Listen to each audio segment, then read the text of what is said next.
Your Honor, that woman is a thief. German Valley's voice echoes like a hammer in the packed courtroom. Camila Rivera, 31 years old, feels each word strike her like a public slap. Television cameras devour her from every angle. Camera flashes blind her like merciless lightning. "Mrs. Rivera," says the judge, adjusting his glasses gravely, "you are formally charged with theft of medications valued at $50,000. Medications that keep two 6-year-old children alive." The crowd's murmur sounds like an early condemnation. Camilla tries to speak, but her voice breaks before forming words. Her hands tremble uncontrollably. German Valley, 52-year-old billionaire, stands with the authority of someone who has never lost a battle. His $3,000 suit contrasts brutally with Camilla's wrinkled dress, bought at a thrift store. "That woman betrayed my family's trust," he says, his voice cold as steel. "She stole the medications that keep my twin sons alive, Daniel and Tyler." Reporters write frantically. Cameras focus on Camilla's devastated face. She is, in everyone's eyes, guilty before the trial. I would never harm those children," whispers Camilla, her tears falling onto the marble floor. The tears rolling down her cheeks are not from guilt. They are from an injustice so brutal it seems impossible to believe. Because what no one in that room suspects is that the true culprit is not in the defendant's chair, but hidden among those watching with calculated satisfaction. And what they also don't know is that in the coming days, two little 6-year-old heroes will burst into this courtroom with a truth so explosive it will change everything forever. But first, you need to know how this nightmare began. How a woman who loved those children more than her own life ended up accused of the worst crime she could imagine. If these types of stories touch your heart, subscribe to the channel Stories That Heal. We publish 2 new stories every day. 3 months earlier, Camilla arrived every morning at 7 sharp at the Valley Mansion. Her steps echoed softly on the marble of the main foyer. The smell of freshly brewed coffee and the scent of fresh flowers from the garden welcomed her like a warm embrace. "Mommy, Camilla!" Daniel and Tyler shouted from the second floor. That word, mommy, had been born naturally. Camilla had never asked for it, never suggested it. But after 2 years caring for them, after entire nights watching over their crises, after being the only person who knew each of their fears and each of their smiles, the children had decided she was more than their nanny. She was their heart's mother. Daniel, the stronger of the two, came down the stairs gripping the banister. His legs trembled, but his smile was radiant. Tyler followed in his electric wheelchair, his eyes shining with the same light he had inherited from his late mother. Both suffered from a degenerative disease that attacked their nervous system. The medications they took 3 times daily were their only hope of life. Camilla knew every dose, every schedule, every reaction. She kept a detailed record in a blue notebook she never left behind. "Good morning, my loves," Camilla would tell them, kneeling to hug them. "How did you wake up?" Tyler had nightmares again, Daniel would confess, always protecting his brother. "What did you dream about, sweetheart?" Camilla would ask, stroking Tyler's curly hair. "I dreamed you left and never came back," the boy would whisper, taking refuge in Camilla's arms. "That will never happen, Tyler. I will always be here." German Valley observed these scenes from a distance. His relationship with the children was distant, formal. After his wife's death, he had built an emotional wall that even his own children couldn't break down. Camilla was the one who woke them up, who bathed them, who played with them, who comforted them on difficult nights. But money and power have a peculiar way of corrupting the perception of reality. One October morning, while Camilla prepared breakfast, German entered the kitchen with an expression she had never seen before. His eyes were bloodshot, his jaw tense as a spring. "Camilla," he said without preamble, "I need you to give me the keys to the medicine cabinet." "Of course, Mr. Valley," she responded, puzzled. "Is something wrong?" "Medications are missing." "Many medications." Camilla's heart stopped for a second. "That's impossible, sir." I keep exact control of every dose. I have everything recorded in my notebook. Your notebook could be falsified." The words fell on Camilla like stones. She turned slowly, with the wooden spoon still in her hand, oatmeal drops sliding to the floor. "What are you implying?" "I'm not implying anything. I'm accusing you directly. You stole my children's medications." Camilla's world collapsed in that instant. The children, playing in the adjoining room, didn't manage to hear the conversation that would change their lives forever. How had German Valley reached that conclusion? What evidence did he think he had? And above all, who had planted that terrible seed of distrust in his mind? The family court filled to the last seat. The story had appeared in all the newspapers. "Humble nanny steals medications from sick children." The headlines were merciless. Photographs of Camila, taken secretly while she waited for the bus, showed her with deep, dark circles and wrinkled clothes. German Valley arrived in a caravan of 3 armored cars. His legal team consisted of 5 lawyers from the country's most prestigious firm. The lead attorney, Elena Martinez, walked in heels that echoed like hammer blows against the marble. Her smile was cold, calculated, victorious before the trial began. Camilla arrived alone. She had tried to get a defense attorney, but her nanny's salary wasn't enough to pay legal fees. The assigned public defender had visited her only once for 15 minutes and had suggested she plead guilty to obtain a reduced sentence. "I can't plead guilty to something I didn't do," Camilla had responded. "Those children are my life." Now, sitting at the defense table with a thin folder and a borrowed pen, Camilla faced the country's most powerful judicial machinery. Judge Fernando Morales, 65 years old, struck the gavel 3 times. "The session is now open. Ms. Martinez, you may begin with your opening statement." Elena Martinez rose like a snake, preparing to attack. "Your Honor, the evidence we will present today is irrefutable. Camila Rivera, taking advantage of a grieving family's trust, stole medications valued at $50,000. Medications that keep 2 innocent children alive." The attorney walked to the center of the courtroom as if it were a theater stage. "We have security videos showing the accused leaving the house with suspicious bags. We have bank records proving unexplained deposits in her account. We have text messages where she herself confesses to the theft." Camilla felt the courtroom air becoming unbreathable. Each word from the attorney was a lie, but it sounded so convincing that even she began to doubt her own innocence. "That's false!" she shouted, standing up. The judge's gavel resonated like a gunshot. "Mrs. Rivera, remain seated and silent. You will have your opportunity to speak when appropriate." For the next 2 hours, Elena Martinez presented evidence after evidence. A grainy video supposedly showing Camilla taking boxes from the house. Bank statements with deposits Camilla had never made. Text messages she had never sent. Everything was false, but everything looked real. The audience murmured. Reporters took notes. Cameras focused on Camilla's broken face, crying silently. "Your Honor," Elena Martinez continued, "this woman didn't just steal medications. She stole the life hope of 2 children. She stole the peace of mind of a father who had already lost his wife. She stole the trust a family had placed in her. When Camilla's turn came to defend herself, she had no attorney to represent her. She stood with trembling legs. "Your Honor, I would never harm Daniel and Tyler. Those children are..." "Mrs. Rivera," the judge interrupted. "Do you have evidence that contradicts what the prosecution presented?" Camilla looked at her thin folder. She only had her blue notebook with medication records and some photographs of happy moments with the children. "I have my daily medication log, Your Honor. Every dose is documented." Elena Martinez stood immediately. "Objection, Your Honor. That record could have been easily falsified." "Sustained," the judge responded.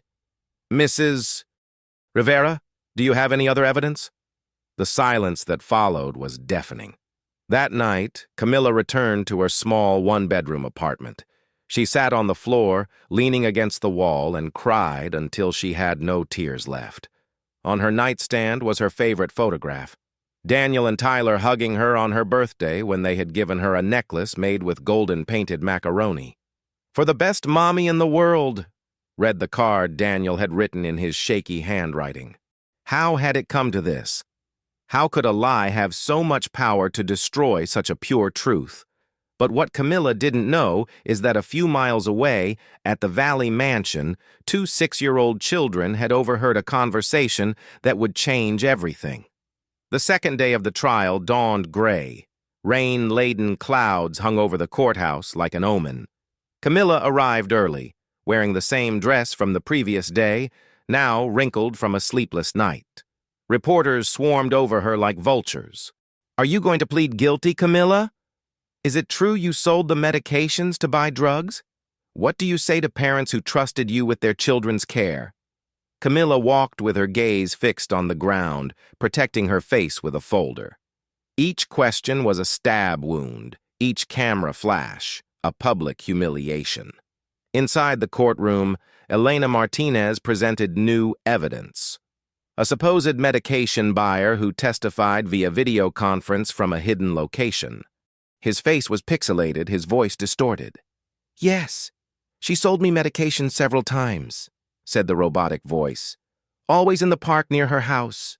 She told me the children no longer needed them." Camilla jumped to her feet. "That's a lie. I never said that. Those children need those medications to live." The judge struck the gavel forcefully. "Mrs. Rivera, final warning. One more outburst and you will be removed from the courtroom." Elena Martinez smiled with satisfaction. Each emotional reaction from Camilla made her appear more guilty in the jury's eyes. "Your Honor, the accused clearly shows signs of guilt. Her erratic behavior confirms her responsibility in this crime." During recess, Camilla took refuge in the courthouse bathroom. She looked at herself in the mirror and no longer recognized her own face. The dark circles, pale skin, chapped lips. The woman who had been Mommy Camilla to two sick children had disappeared. In her place remained a broken, defeated, invisible version. She remembered the first time Daniel had a respiratory crisis. It was midnight. German Valley was traveling. Camilla had been awake all night, holding the boy's hand, singing him songs, monitoring his breathing second by second. When Daniel finally stabilized, it was dawn. "Thank you, Mommy Camilla," Daniel had whispered. "Without you, I would have died of fear." "I will never leave you alone, my love," Camilla had responded, stroking his sweaty forehead. Now, standing in that cold and dirty bathroom, Camilla clung to that memory like a lifeline. The trial continued. More false witnesses, more manipulated evidence, more lies that sounded like absolute truths. The most painful moment came when Elena Martinez presented a security video from the house. In the grainy images, Camilla could be seen leaving the mansion with a bag in her hand. "As you can observe," the attorney explained, "the accused clearly exits with stolen medications. What no one knew was that the bag contained the children's dirty clothes that Camilla was taking to wash at her house, because the mansion's washing machine had broken that week. But in a courtroom, perception is more powerful than reality. At the end of the day, the judge announced, "Tomorrow we will hear closing arguments. Subsequently, the jury will retire to deliberate." Camilla left the courthouse, knowing it would probably be her last day of freedom. That night, while it rained heavily over the city, she made a decision. She wrote a letter. "Daniel and Tyler, if you're reading this, it's because Mommy Camilla had to go far away. But I want you to know that every day I spent with you was the happiest of my life. You taught me that true love doesn't need words. It only needs to be present. Take care of yourselves. Take your medications. And always remember that, no matter where I am, you will always be my heart's children." But what Camilla didn't know was that this letter would never be sent, because the next morning, two little heroes would make the bravest decision of their short lives. What had Daniel and Tyler discovered? How would they get to the courthouse? And above all, would the word of two 6-year-old children be enough to face a billionaire's power? The third day of the trial arrived with radiant sunshine that cruelly contrasted with the darkness hanging over Camilla. The courtroom was packed. The media had turned the case into a media circus. Bets were running on how many years in prison the thief nanny would receive. German Valley arrived with his usual entourage. His face showed the satisfaction of someone about to obtain the justice he considers deserved. He greeted reporters with a calculated smile and sat in the front row, radiating power and confidence. Elena Martinez prepared her closing argument like a gladiator preparing for the death blow. Camilla, meanwhile, had arrived resigned. The letter for the children was folded in her pocket. Her small suitcase with personal belongings waited at home, ready for the day she would leave prison, if she ever left. "The session is now open," announced Judge Morales. "Ms. Martinez, you may proceed with your closing argument." The attorney rose like a queen about to execute her enemy. "Your Honor, members of the jury, during these 3 days we have proven beyond doubt that Camilla Rivera is guilty of—" At that moment, a noise interrupted the courtroom. A metallic, rhythmic noise coming from the outer hallway. Click, click, click. Everyone turned their heads toward the main courtroom doors. The noise approached slowly, like the echo of a hope that refused to die. The wooden doors opened with a slow and prolonged creak. Daniel appeared first. His legs trembled more than ever, but his steps were firm, determined. He gripped his metal walker with a strength that seemed impossible for a 6-year-old boy. Behind him, Tyler maneuvered his electric wheelchair with the precision of an expert pilot. His breathing was labored from the effort, but his eyes shone with a light he had never shown before. The silence that followed was absolute. Camilla stood so quickly that her chair fell backward. Her hands flew to her mouth. Her eyes filled with tears instantly. "Daniel? Tyler? What are you doing here?" German Valley paled as if he had seen ghosts. "How did they get here?" he whispered, more to himself than to anyone else. The children crossed the courtroom slowly. Each of Daniel's steps resonated in the sepulchral silence. Each movement of Tyler's chair seemed like an act of rebellion against injustice. Reporters began taking photographs frantically, but something strange happened. Instead of aggressive flashes, the cameras captured the scene with an almost religious reverence. Daniel reached Camilla first. He raised his small arms toward her. "Mommy Camilla," he said with a clear and strong voice. "Don't leave." Camilla knelt to be at the children's height. She hugged them with desperate strength, as if she wanted to protect them from the entire world. "My babies? How did you get here?" Tyler took the floor. "We asked Carmen, the cook, to bring us. We told her it was very important." The judge struck the gavel gently. "Children, this is no place for you. You must return home immediately."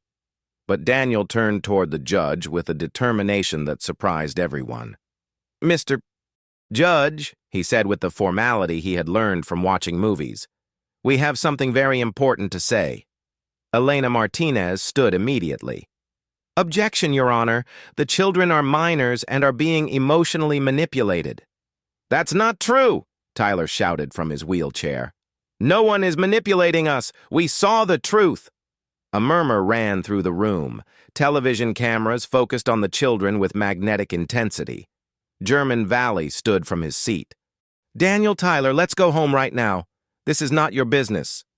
But Daniel held tighter to Camilla. "Yes, it is our business, Dad. Mommy Camilla never stole our medications." "How can you know that?" asked the judge with genuine curiosity. Tyler took a deep breath before responding. "Because we saw who really took the medicines." The courtroom erupted in murmurs. German Valley quickly approached the children. "Enough. We're leaving now." But Daniel stood between his father and Camilla. "No, Dad. This time you're going to listen to us." And then, with courage that seemed impossible in such a fragile body, Daniel Valley looked directly into his father's eyes and said the words that would change everything. "We saw when attorney Elena took the medicine boxes through the back door. We saw when she put them in her car. And we saw when she said on the phone that she already had—" Enough evidence to win the case. The silence that followed was deafening. Elena Martinez stood with a nervous smile. Your Honor, this is ridiculous. They are confused children who— We're not confused, Tyler shouted, with a force that surprised everyone. We saw you. We always wake up early. We saw you take our medicines. Elena Martinez began to sweat. Her confident smile transformed into a nervous grimace. German Valley looked at his attorney with an expression he had never shown before. Doubt. Elena. Is what my children say true? The attorney stammered. German, please. They're just children. They're upset. Their imagination. But Tyler wasn't finished. We also heard you talking on the phone. You said, the children will never testify. And the old man is so blinded by grief he'll believe anything I tell him. Elena Martinez went completely pale. Daniel turned toward the judge. Mr. Judge, Mommy Camilla never stole from us. She took care of us better than anyone. She truly loves us. And then, something extraordinary happened. Tyler slowly stood up from his wheelchair. His legs trembled, but he stayed standing through pure willpower. He walked 3 steps toward the center of the courtroom and, with a clear and strong voice, said, Mommy Camilla is innocent, and we're going to prove it. What else had the children seen? What evidence did they have to prove Camilla's innocence? And above all, would it be enough to defeat the machinery of lies built against her? The courtroom had experienced many dramatic revelations throughout its years of history, but had never witnessed anything like this. 2 6-year-old children, facing a billionaire's power and his legal team, armed only with the truth. Judge Morales adjusted his glasses, clearly impacted by the scene before his eyes. Children, if you truly have relevant information for this case, I need you to share it clearly and orderly. Daniel helped Tyler sit back in his wheelchair. Both held hands, as they had done so many times when facing their medical crises. Mr. Judge, Daniel began, we always wake up very early because our medicines give us lots of energy. At 5 in the morning, we're already awake, but we stay quiet in our room so we don't wake Dad. Tyler continued the story. 3 weeks ago, we heard strange noises downstairs. We thought it was a burglar, so we went to look from the stairs. And what did you see? Asked the judge, completely absorbed in the account. We saw Mrs. Elena, Daniel responded, pointing directly at the attorney, taking boxes from the medicine room, the same boxes where Mommy Camilla keeps our remedies. Elena Martinez stood abruptly. This is absurd. They are manipulated children. They cannot testify against— Silence! The judge roared with an authority that made the courtroom windows tremble. Ms. Martinez, sit down immediately. The children will continue their testimony. German Valley watched the scene with an expression of growing horror. His world of certainties crumbled brick by brick. Tyler took a breath and continued. Mrs. Elena put the boxes in her red car. Then she returned to the house and talked on the phone. We went down a little to hear better. What exactly did you hear? Asked the judge. Daniel closed his eyes as if remembering word by word. She said, I already have the medicines. I'm going to hide them in the nanny's apartment. With the fake cameras and bank papers, it will be easy to win the case. Then she said, the children will never speak because they're sick, and German is so sad about his wife that he believes everything I tell him. A shock murmur ran through the room. Reporters wrote frantically. Television cameras captured every second of the revelation. Elena Martinez had completely lost her composure. She was sweating profusely. Her hands trembled. Your Honor, this is— the children are confused. But Tyler wasn't finished. With a strength that seemed impossible for his small body, he shouted, We're not confused. You told someone on the phone that Mommy Camilla was very poor and nobody would believe her. You said poor people always look guilty. Elena Martinez collapsed in her chair as if she had received a physical blow. The judge addressed her directly. Ms. Martinez, how do you respond to these accusations? Elena stammered incoherently. The children— They can't prove. But Daniel took something from his pocket, a small toy cell phone. Mr. Judge, this phone isn't real, but it records sounds. We've had it since Christmas. When we heard Mrs. Elena talking, we put it to record hidden behind the plant. The entire courtroom stood up. The judge extended his hand toward the boy. Daniel, may I listen to that recording? With trembling hands, Daniel gave the small device to the judge. Elena Martinez's voice filled the courtroom, clear and sharp. I already have the medicines hidden in her apartment. With the fake bank accounts and edited videos, the nanny doesn't have a chance. German is paying $5 million for this case. It's the easiest job of my career. The silence that followed was sepulchral. Even the air conditioning seemed to have stopped working. Elena Martinez jumped up like a spring with her face completely unhinged. That recording is fake. It's edited. The children... But her own words betrayed her. In panic, she had indirectly confirmed it was her voice on the recording. Judge Morales rose slowly. His face showed a mixture of indignation and disbelief. Ms. Martinez, do you confirm that is your voice on this recording? Elena realized her mistake too late. She looked desperately toward German Valley, seeking support, but he looked at her with an expression of absolute betrayal and horror. German? I can explain. This isn't what it seems. But German Valley had stood up. His face had completely changed. He was no longer the powerful and confident man who had entered the courtroom 3 days before.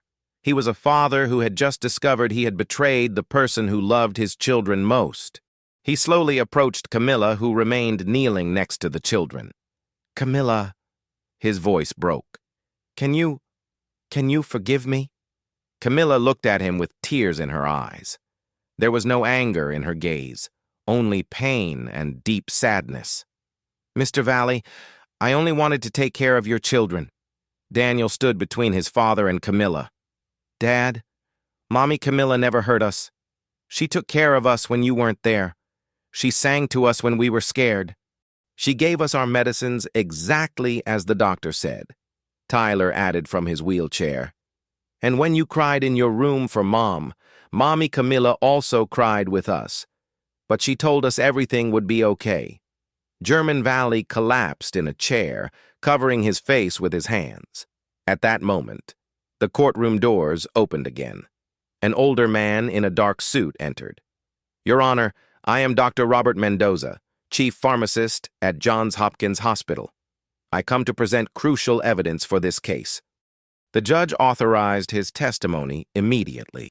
Dr. Mendoza, what information do you have for the court? Your Honor, last week we received an anonymous tip about stolen medications being sold on the black market. When we investigated, we found these medications had been taken from Mr. Valley's residence. Elena Martinez paled even more, if that was possible. Doctor, where exactly did you find these medications? Asked the judge. In a warehouse on Riverside Drive, Your Honor. The warehouse is registered under the name of... He consulted his papers. Elena Martinez Moreno. The courtroom erupted in murmurs. Reporters took notes frantically. Elena Martinez stood up, staggering. I need to step out for a moment. But 2 police officers immediately approached her. Ms. Martinez, by order of the judge, you are under arrest for theft, evidence tampering, perjury, and obstruction of justice. As the officers placed handcuffs on her, Elena looked toward Camilla with an expression of pure hatred. All of this was perfect, until those children. Don't speak about my children, German Valley shouted, standing up. You made me betray the only person who truly loves them. The judge struck the gavel to restore order. Having heard this new evidence, and considering the testimony of Daniel and Tyler Valley, as well as the evidence presented by Dr. Mendoza, I officially declare that Camila Rivera is innocent of all charges brought against her. The words resonated in the courtroom like bells of freedom. Camilla collapsed to her knees, hugging the children with desperate strength. Her tears were no longer from pain, but from relief and infinite gratitude. Daniel and Tyler were also crying, clinging to their Mommy Camila. We'll never leave you again, Mommy, Daniel whispered. Never again, Tyler confirmed. The entire courtroom stood in silent ovation. Even the most cynical reporters had tears in their eyes. German Valley slowly approached the small group. "Camilla," he said with a broken voice, "I don't know if you can ever forgive me, but would you come home with us? The children need you, and I need you too. Not as an employee, as part of the family." Camilla looked at him through her tears. "Mr. Valley, I never left. My heart was always with them." And at that moment, something beautiful happened. Daniel took his father's hand with one hand and Camilla's with the other. Tyler did the same. For the first time in 3 years, the Valley family was complete. But would it be enough to heal the wounds this trial had opened? Could German regain his children's trust? And above all, how would this experience change everyone's life forever? 6 months after the trial, life had taken a course no one could have imagined. Camilla had returned to the Valley mansion, but no longer as an employee. German had insisted she move to the main bedroom on the 2nd floor, the one that had belonged to his late wife. "The children need their mother close," German had said. "And I need to learn to be the father they deserve." The relationship between German and his children had changed completely. Every night after dinner, they sat in the main living room for family time. Daniel and Tyler told their father about their days, their fears, their dreams. German had learned to listen not only with his ears, but with his heart. Camilla had established a beautiful routine. Every morning she woke the children with a different song. She bathed them, gave them their medications with pharmaceutical precision, and then the four had breakfast together. Daniel and Tyler's health had improved remarkably. Doctors said love and emotional stability had strengthened their immune system extraordinarily. One December afternoon, while Camilla helped Tyler with his physical therapy exercises, Daniel came running with a letter in his hand. "Mommy, Camilla! A very important letter arrived." Camilla opened the envelope curiously. It was from the National Families Association. They had awarded her the Heart Mother of the Year recognition for her dedication to the Valley children. "They're going to have a ceremony on television," Camilla read aloud. "They're going to tell our story so other parents know how important it is to trust the people who love their children." German entered the room at that moment. "Camilla, there's something I have to tell you." The four sat on the main sofa. German took Camilla's hands in his. "During these months, I've seen how my children love you. I've seen how you love them. I've seen how our family is complete with you. And I've realized that I love you too." Camilla felt the world stop. "I'm not asking you to love me," German continued. "I'm just asking you to consider the possibility that this family be yours forever, not as an employee, not as a nanny, as mother to my children, as my wife, as my life companion."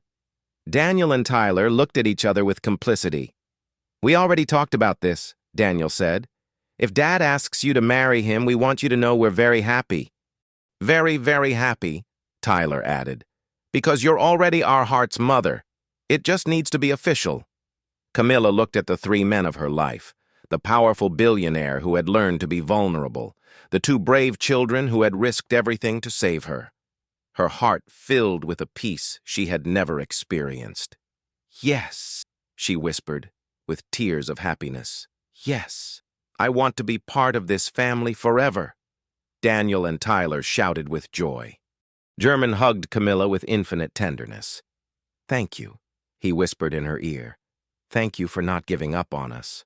"I never give up on people I love," Camilla responded. At that moment, Tyler stood up from his wheelchair. He walked 3 steps toward them and joined the family hug. "Now we really are a complete family," the boy said, and he was right. Camilla Rivera's story had begun in a courtroom, unjustly accused of a crime she never committed.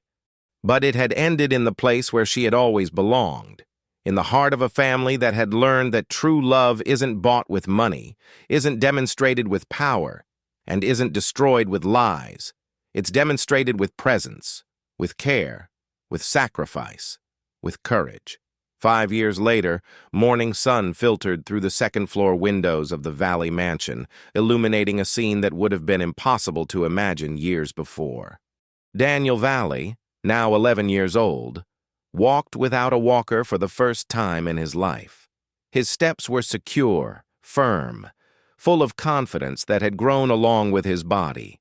His degenerative disease had gone into complete remission thanks to experimental treatment German had funded for all children at the pediatric hospital. Tyler, also 11 years old, still used his wheelchair, but had turned it into his superpower. He was captain of his school's adaptive basketball team and had just qualified for the National Youth Championship. His arm muscles were strong as a professional athlete's, and his smile remained capable of illuminating any room. "Mommy Camilla!" Daniel shouted from the hallway. "Hope is already awake and wants breakfast." Camilla Valley, she now officially carried the surname she had dreamed of for years, got up slowly from bed. Her 6-month pregnant belly made her move carefully, but her face radiated a peace she had never known before arriving at this family. Her first daughter, Hope, was now 4 years old. She was a girl with curly hair and bright eyes who had inherited her older brother's courage and her mother's tenderness. Every morning she woke up singing, filling the house with a joy that seemed contagious. "Good morning, my love," Camilla said, lifting Hope from her crib. "Did you sleep well?"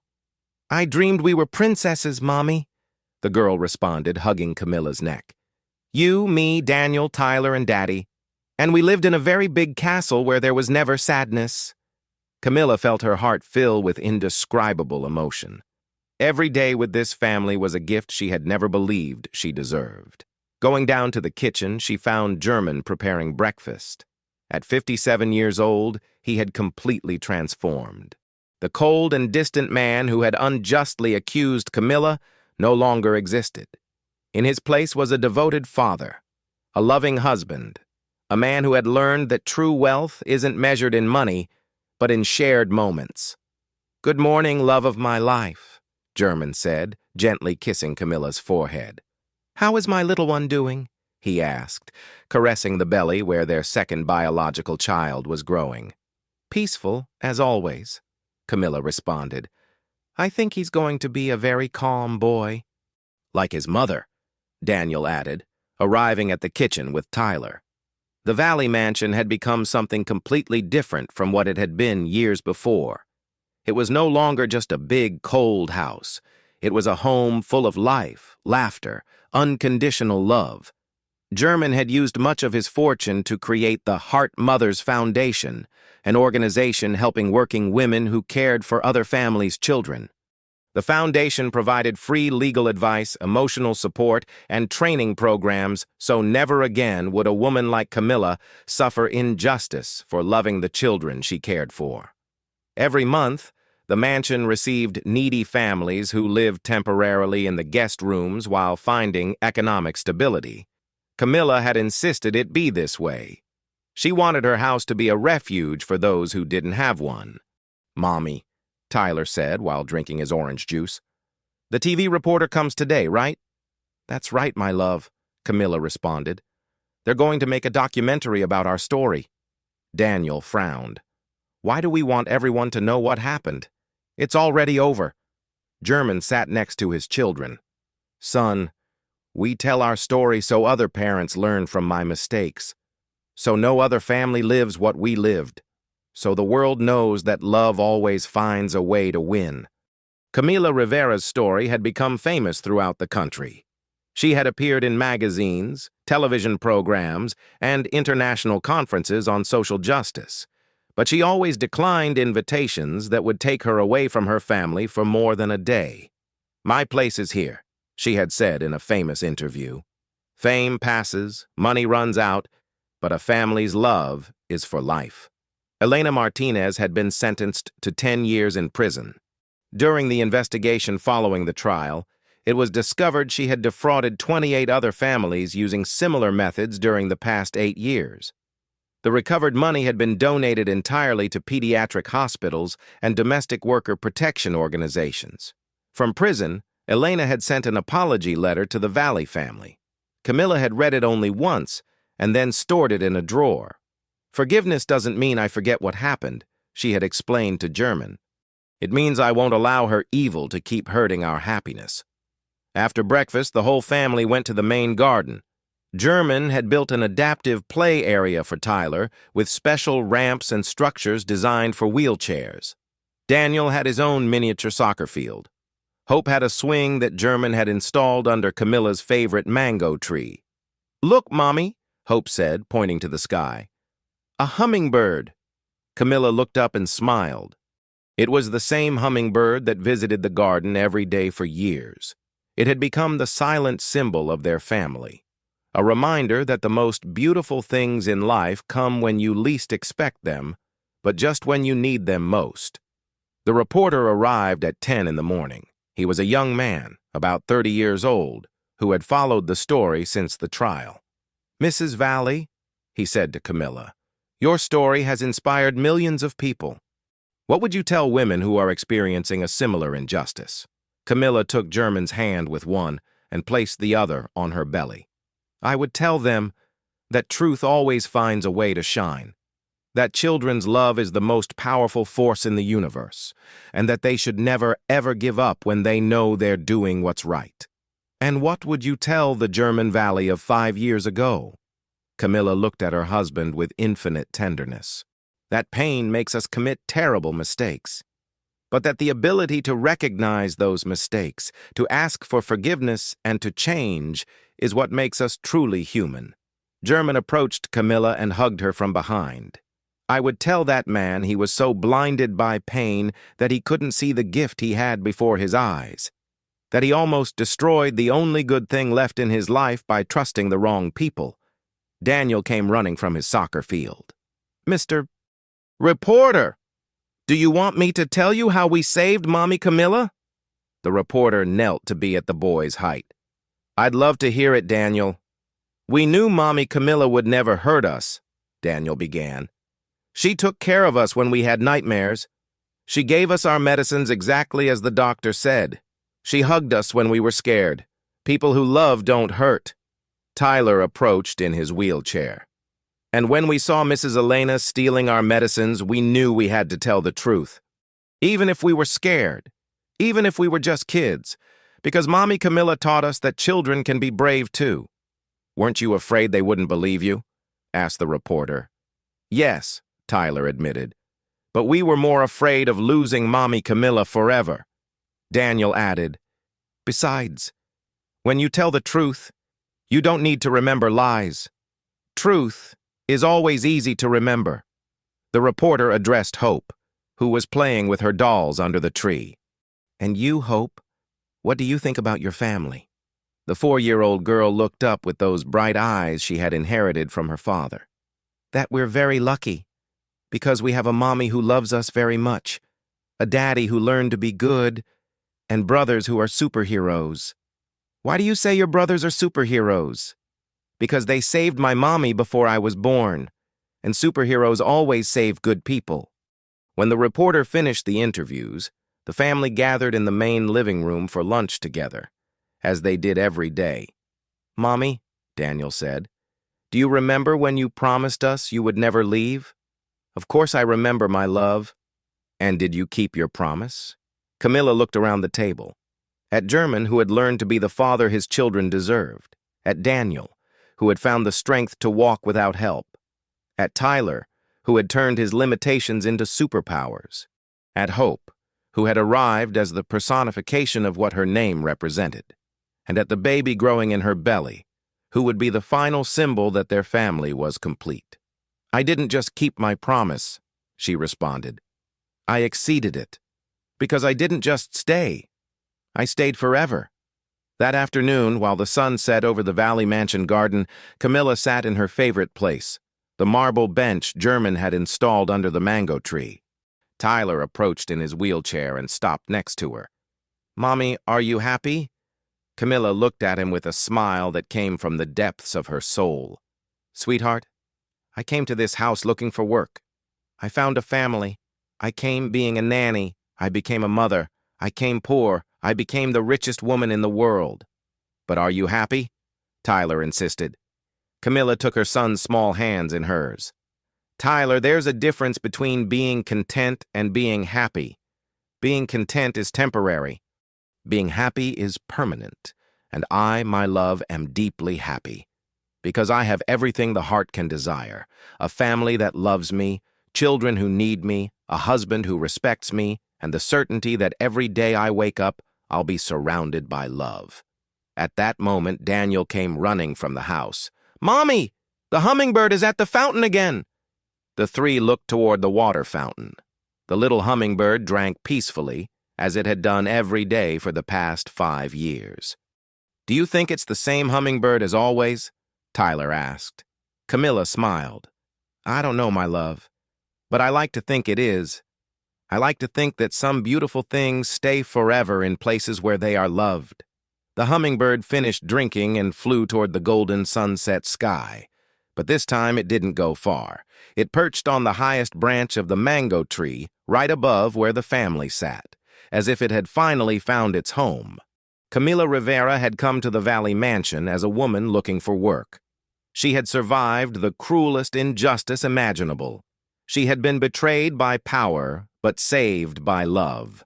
She had lost her freedom, but gained a family. She had faced the most elaborate lies, but truth had triumphed.